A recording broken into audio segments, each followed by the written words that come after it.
Si vous êtes auditeur et auditrice de podcasts de montagne ou de sciences, vous avez déjà entendu ma voix dans le camp de base ou dans le podcast Écho de Sciences Grenoble. Au premier semestre 2024, j'ai relevé un défi. Accompagner les étudiants et étudiantes en master communication et culture scientifique de l'université Grenoble-Alpes. Ensemble, nous avons réalisé 5 épisodes pour partir à la rencontre des rivières des Alpes, coproduit avec l'équipe de Territoire de Sciences. Cette semaine, retrouvez chaque jour un nouvel épisode pour exprimer une nouvelle facette de nos rivières si riches et pourtant si fragiles. Aujourd'hui, les voix des rivières racontent ces cours d'eau qui font vivre les Alpes. Le génie végétal, la biodiversité et les menaces qui pèsent sur elles composent le 2e épisode de cette série. Le camp de base. Rencontre au sommet. Écho Sciences Grenoble.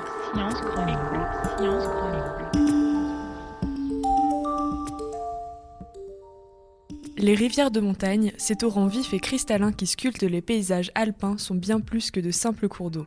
Ce sont des écosystèmes riches, complexes et fragiles. Pour mieux comprendre ce monde aquatique, nous sommes accompagnés par Sophie Covifronier, chercheuse à l'INRAE, l'Institut national de la recherche pour l'agriculture, l'alimentation et l'environnement, spécialiste des écosystèmes aquatiques de montagne. À ses côtés, nous retrouvons Juliette Rousset, doctorante au laboratoire LECEM à l'INRAE, qui nous éclairera sur les interactions entre la végétation et les berges des cours d'eau de montagne. Nous retrouverons également Théo Loga, technicien à la Fédération de pêche, qui nous parlera de la faune aquatique et des risques que cette dernière encourt actuellement. Mais pour explorer cet univers de manière originale, nous allons nous glisser dans la peau, ou plutôt dans la tête, d'un habitant de ces eaux tumultueuses. Aujourd'hui, nous vous invitons à suivre Plouffi. Plouffi est un simple plongeur, parfois surnommé le merle d'eau, le seul oiseau qui chante et plonge. Capable de marcher sous l'eau, il passe ses journées à chasser, plonger et observer son environnement. Suivons-le et découvrons cet écosystème à travers ses yeux. Ces rayons du soleil qui réchauffent mes plumes. Quelle belle matinée.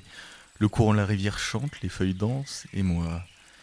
en fait, j'ai une grosse journée de plongée devant moi. Mais d'abord, voyons un peu ce qui se passe sous mon arbre aujourd'hui. Oh, encore ces humains, toujours à parler. Mais qu'est-ce qu'ils racontent ? Les techniques de génie végétal, c'est des techniques d'aménagement de cours d'eau qui visent à utiliser du matériel végétal vivant, donc plutôt des espèces ligneuses, pour stabiliser les berges de cours d'eau ou les restaurer. Aujourd'hui, il y a beaucoup d'endiguements. On va restreindre l'espace latéral des cours d'eau. Si on endigue les cours d'eau, qu'on les rend plus rectilignes, on va déconnecter la végétation avec la partie plutôt aquatique. Et donc, cette espèce de transition disparaît. Et on arrive à un stade d'évolution de la végétation qui n'est plus la végétation de berge de cours d'eau qui est adaptée à toutes ces contraintes. Et donc, en cas de grosse crue, en cas de contrainte, la végétation, elle n'est plus du tout adaptée. Assez écouté. Il est temps de trouver mon petit déjeuner maintenant. Ah, l'eau froide d'un torrent au petit matin. Rien de tel. Regardez-moi ça. Les galets luisants, les courants vifs et maintenant, au travail. Le cincle ne le sait pas, mais la berge sur laquelle il est en train de pêcher a été végétalisée par bouturage il y a quelques années. Juliette Rousset nous en dit plus. Moi, je travaille sur Salix astata, donc le solasté, qui est un sol arbustif qui est présent uniquement à l'étage subalpin, donc à des altitudes supérieures à 1800 mètres. En génie végétal, on utilise des matériaux vivants et donc on utilise surtout le saule parce que c'est une espèce pionnière, donc qui est habituée à être dans des milieux qui sont régulièrement ravagés, donc qui est habituée à devoir repousser constamment sur ses ressources. Et donc c'est une espèce qu'on peut facilement bouturer. Donc le bouturage, ça va être comme on fait chez nous avec nos plantes ou dans notre potager, quoi. On va prélever une partie de l'individu qu'on va replanter pour créer un nouvel individu. Et dans le cadre du saule, on va vraiment venir prélever les branches de l'année passée ou de l'année encore d'avant, donc assez jeunes. Donc ça va être vraiment un bâton qu'on va venir replanter. Et donc ces bâtons, en gros ces boutures, ils sont utilisés dans de nombreux types d'ouvrages, donc de nombreuses structures. Et on va dire que la plus simple, c'est vraiment le bouturage, c'est de venir replanter simplement les bâtons sur la berge. Oh, un joli courant ici. Parfait pour une chasse aux larves de trichoptères. Regardons sous ce caillou. Et te voilà. Tu croyais te cacher dans ton cocon ? Trop tard, je t'ai vu. Cette proie, c'est une larve de trichoptère, un insecte proche des papillons. Ces larves, appelées aussi porte-bois, construisent leur abri, le fourreau, avec des matériaux qu'elles trouvent dans la rivière. Gravier, brindilles ou encore débris végétaux. Mais attention, elles ont besoin de biofilms bactériens qui se développent sur les cailloux pour se nourrir. La pollution humaine peut donc gravement impacter leur survie et par extension celle du cincle. Bon, le courant est en train de me repousser. Pas le choix. Allez, hop, transformation. Comme ça, je peux rester au sol et marcher. Pour pouvoir continuer à marcher sur le plancher de la rivière et même en cas de fort courant, le cincle déploie ses ailes de manière à ce que le courant le pousse au sol. Ainsi, il peut continuer à marcher sous l'eau à contre-courant. Quelle clarté ici, pas un seul détail ne m'échappe. Pas même toi là-bas. En effet, le cincle peut voir sous l'eau grâce à une membrane transparente lui recouvrant les yeux, dite nictitante. Elle lui protège l'œil de l'eau et de tout ce qu'elle contient. Oh, un gamard cette fois. Pas d'emballage autour de toi, hein. Mais d'ailleurs, que fais-tu ici ? Je vous croise pas souvent dans les parages. Mais pas de bol pour toi et... Attends, est-ce que je vois une petite boule blanche sur ton dos ? Ah, les parasites. Les gamards, ces petits crustacés d'eau douce, sont aussi un mets de choix pour le cincle. Ils sont aussi victimes de parasites comme les acanthocéphales. Ces vers altèrent leur comportement pour le rendre plus visible aux yeux des prédateurs et ainsi leur permettre d'infecter de nouveaux hôtes dans lesquels ils pourront se reproduire. Leur présence est ceci dit assez rare dans les rivières de montagne. Proche des glaciers, on a le groupe des chironomidés, qui ce sont des diptères. Et on a aussi des éphémères et des plécoptères, qui sont aussi un autre groupe d'insectes aquatiques. Selon les espèces, on va avoir un régime alimentaire très très différent. Proche des glaciers, on a plutôt des détritivores qui vont manger des petits débris de matière organique. Donc on a d'autres qui sont plutôt des brouteurs, qui vont racler les biofilms. Donc, les biofilms, c'est une espèce de petits conglomérats d'organismes microbiens. Et après, on a des prédateurs. Les invertébrés aquatiques, ils sont vraiment clés dans l'écosystème des rivières. Ils transforment en fait la matière organique végétale en nourriture. Et il y a vraiment énormément d'animaux qui dépendent des invertébrés aquatiques. Une espèce, Retrogena delphinensis, c'est une espèce qui a été décrite il y a 30 ans et qui a plus été retrouvée depuis. Les études qui ont travaillé dans la même zone ne l'observaient pas. Et nous, un peu par hasard, on l'a retrouvée que dans une rivière sous influence glaciaire. En fait, elle avait été décrite dans une rivière sous influence de fonte de neige. Et elle était trouvée sur le massif de l'Arve, sur le torrent du Gap. Et donc, on a fait tout le tour du massif de l'Arve, on a regardé toutes les rivières, on l'a pas retrouvée. Et finalement, on la retrouve que dans une seule rivière. Et il se trouve que cette espèce-là, elle n'est pas distribuée dans toutes les Alpes. On la retrouve vraiment là. Donc, sur cette rivière-là, elle est bien présente, mais par contre, on la retrouve plus que dans cette rivière-là.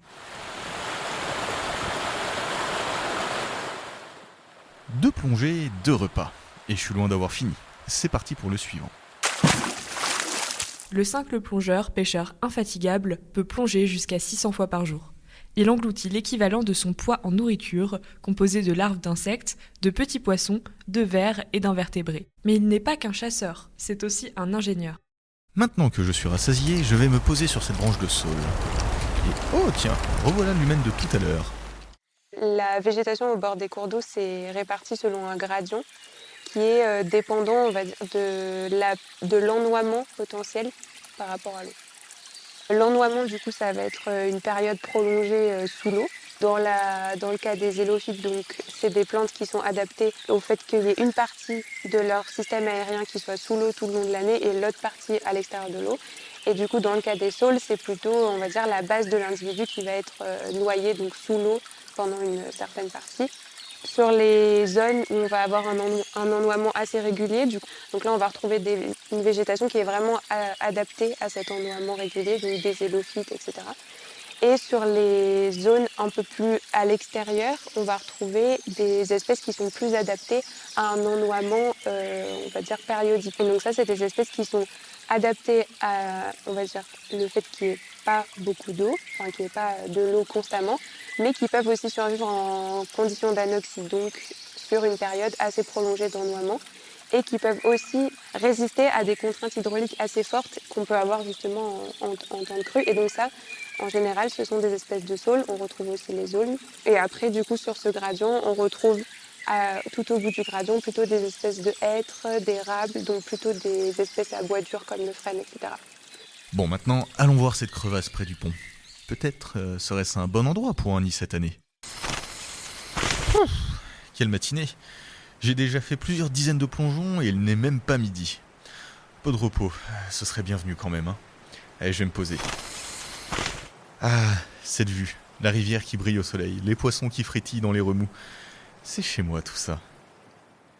Les eaux vives des rivières abritent une diversité fascinante de poissons, chacun adapté à des environnements précis et jouant un rôle essentiel dans l'équilibre de ces écosystèmes aquatiques. Les observer, les comprendre et les protéger, c'est aussi préserver la richesse de nos cours d'eau. Ce poisson-là, avec ses magnifiques taches rouges et noires, il me semble que c'est une truite fario, un poisson que je croise très très souvent. Mais attention, elle ne vit que dans des rivières bien oxygénées et bien préservées. Et si l'eau se réchauffe trop ou si elle est trop polluée, adieu la truite fario. Elle est un peu comme un baromètre. Si elle est là, c'est que tout va bien. Et ici, mais qu'est-ce que ce petit poisson au corps aplati, blotti entre les pierres? Il me semble que c'est un chabot. Discret mais tout aussi fascinant. Il se cache dans les eaux rapides bien plaquées au fond pour ne pas être emporté par le courant. Lui, c'est un peu un pilier de l'écosystème. Il sert de nourriture à tout un tas de prédateurs. Truites, oiseaux pêcheurs. Moi, par exemple. Eh oui, je fais pas que regarder, je me nourris aussi. Parmi ces habitants discrets, on trouve aussi les écrevisses. Autochtones ou exotiques, ce sont des crustacés emblématiques de nos rivières. Malheureusement, les écrevisses autochtones sont de plus en plus rares, victimes de la dégradation des cours d'eau et de la concurrence avec les espèces exotiques. Pour les écrevisses, les espèces exotiques sont un souci, et d'autant qu'on a des gens qui déplacent aussi des écrevisses. Il y a des espèces exotiques qui ont été introduites pour la pêche. On a certaines populations d'écrevisses à pattes blanches qui sont un peu en sursis, qui sont vraiment juste à côté de cette population d'écrevisses exotiques. Alors ça fait l'objet de beaucoup de débats, l'impact de ces espèces dans le milieu. Dans les faits, toutes les études qui ont été faites ont jamais montré d'impact pour les cours d'eau. Les lacs de montagne, c'est autre chose. On sait que la présence de poissons dans des milieux où dans 90-95% des cas il n'y en avait pas a eu un impact sur le réseau trophique. Ces poissons ne sont pas seulement des habitants des rivières, ils sont aussi les témoins vivants, révélateurs de la santé de ces milieux naturels. Messa, théologa, technicien à la Fédération de pêche, sera mieux placé que nous pour en parler. Les communautés écologiques piscicoles sont largement dominées par la truite, historiquement, dans ces milieux-là. Dans la zone à truite, tu vas avoir principalement, comme son nom l'indique, de la truite, de la lamproie de plein air, du chabot, qu'est-ce qu'on a d'autre, du barbeau méridional, du blason. En plus, ces espèces-là témoignent réellement des dysfonctionnements du milieu. C'est une espèce qui est relativement pollusensible, qui a besoin d'une eau relativement fraîche, et d'une charge organique pas trop forte, et qui a besoin d'une certaine continuité écologique et sédimentaire pour pouvoir accomplir son cycle. Pareil, c'est des espèces qui du coup sont intéressantes. Mais encore elle? Mais c'est pas vrai, mais depuis ce matin, je ne fais que croiser cette humaine. Elle a l'air d'en savoir quand même un paquet sur nous, les habitants de ces lieux.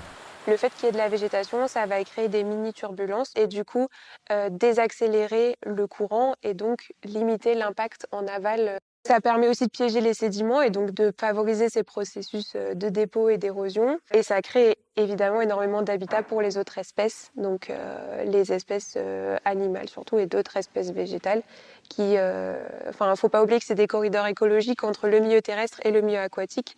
Donc le fait que ce soit un espace de transition entre deux milieux importants comme ça en fait vraiment des hotspots de biodiversité. Le cingle plongeur, le martin pêcheur si on reste sur les oiseaux qui sont inféodés plutôt au milieu aquatique. Après en termes de faune, il y a le traditionnel castor qui marche aussi sur les berges. Tous les amphibiens, énormément d'insectes, tous les mammifères qui ont besoin d'avoir accès à un point d'eau qui passent aussi par ces corridors écologiques. On va dire que c'est pas leur habitat mais ils ont besoin d'avoir accès à cette ressource et du coup de passer par ce corridor écologique pour survivre en gros. Tiens, et encore un humain au bord de l'eau là-bas. Mais celui-là, il semble un peu différent. Il pêche pas, il parle à personne, il fait pas de bruit.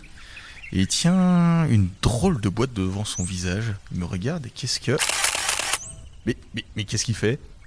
Le cingle plongeur est un oiseau qui intrigue les passionnés de nature. Son agilité sous l'eau et son mode de vie unique en font une espèce emblématique des torrents européens. Les photographes animaliers, souvent armés de patience et de discrétion, capturent ces moments précieux pour sensibiliser le public à la beauté et à la fragilité de ces milieux aquatiques.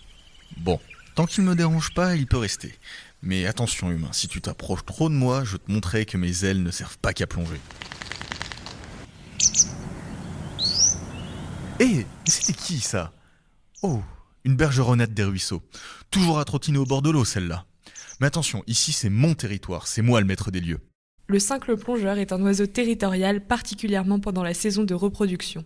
Il n'hésite pas à défendre son espace face à d'autres oiseaux qui s'approcheraient un peu trop près.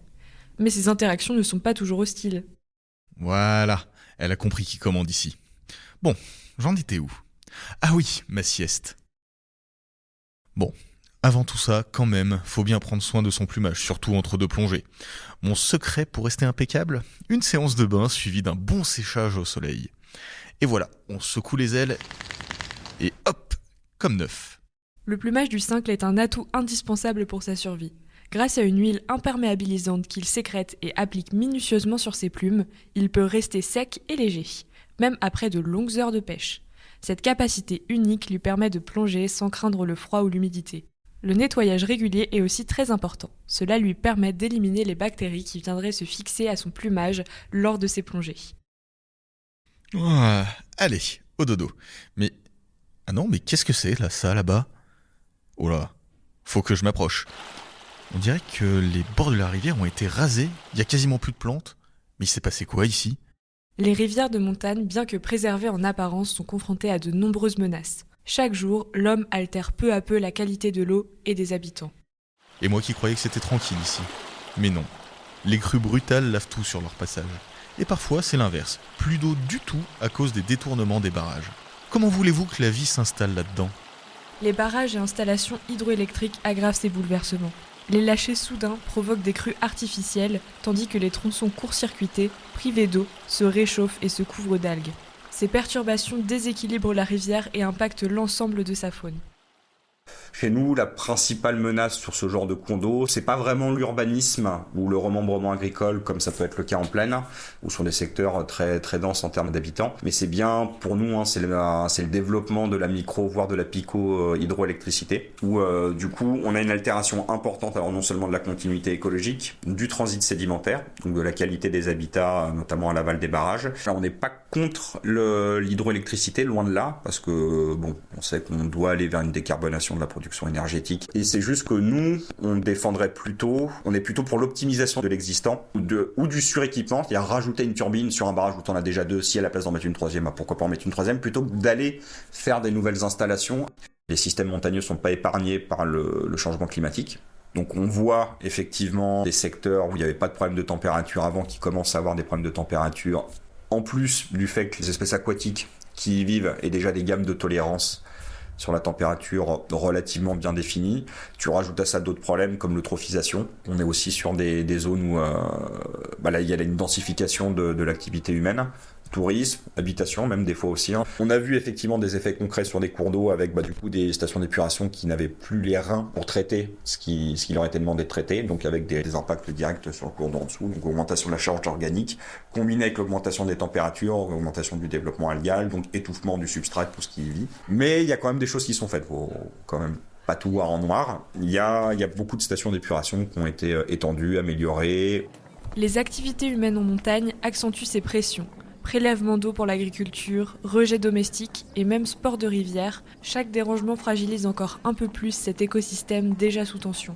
Alors il y a l'augmentation de la fréquentation directement dans les cours d'eau, avec des fois sur des zones très fréquentées, des problèmes de piétinement, de dégradation des berges, du substrat, avec en plus certaines espèces qui facilitent pas les choses. Il y a le chabot qui est pas un grand sportif et qui peut se laisser littéralement marcher dessus sans bouger. Bon après voilà, il y a les invertébrés qui n'ont pas des grosses capacités de déplacement, les juvéniles de poissons, notamment de truites, qui sont pas encore mobiles quand ils sont sortis des œufs. Et aussi, c'est une thématique qui est croissante et qui est pas mal portée notamment par les parcs, c'est les barrages de galets faits par les gens. Donc on fait pas mal de prévention là-dessus pour expliquer l'impact des petits barrages comme ça.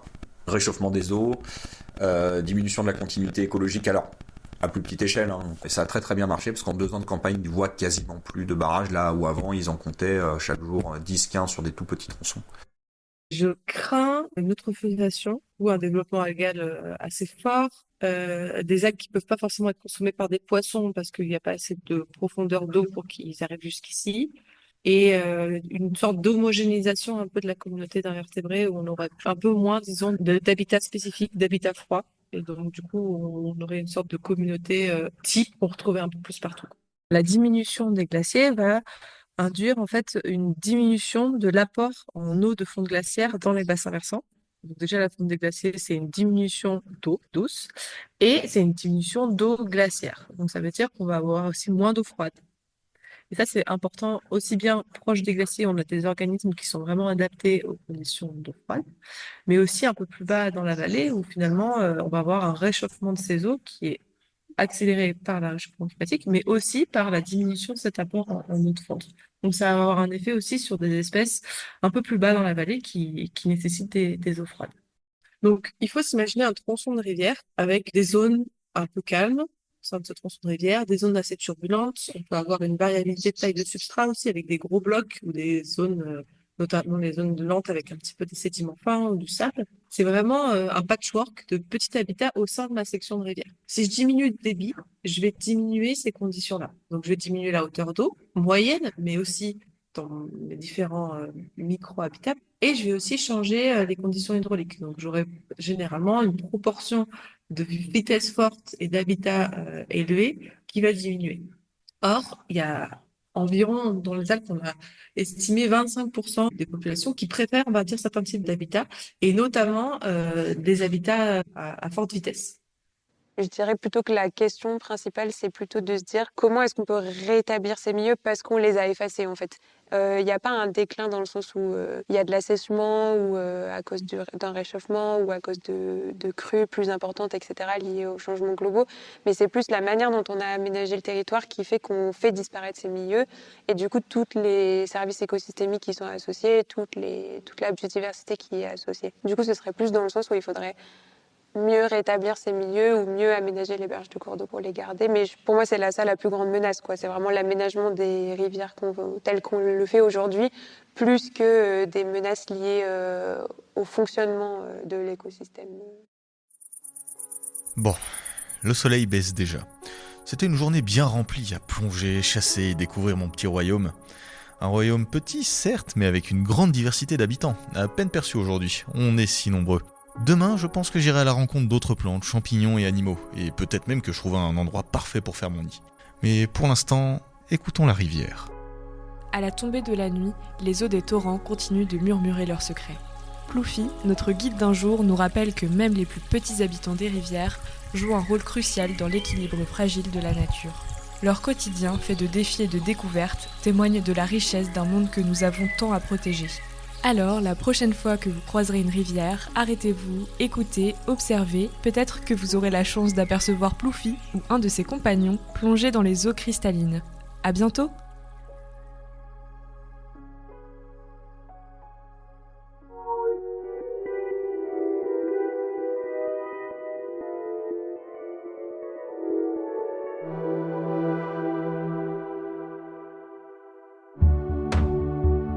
Ce deuxième épisode des Voix des rivières est terminé. Il a été réalisé par Audrey Leborgne, Juliette Robert Soriano, Thibaut Duhommet et Alexandre Roselet avec le concours d'Émilie Ducanbaz pour le mixage. Merci à l'équipe de Territoire de Science, Marion Sabourdi, Pascal Moutet, Audrey Kordzinska et Agathe Julliard pour le soutien éditorial. Prochainement dans le podcast, les rivières qui électrisent les Alpes. Ces usines hydroélectriques, elles vont pouvoir notamment se développer après la Première Guerre mondiale avec la mise au point de nouveaux matériels et notamment des transformateurs qui vont permettre le transport de l'électricité d'un point à un autre. Retrouvez les liens de tous les épisodes de cette série en description. À demain pour de nouvelles aventures.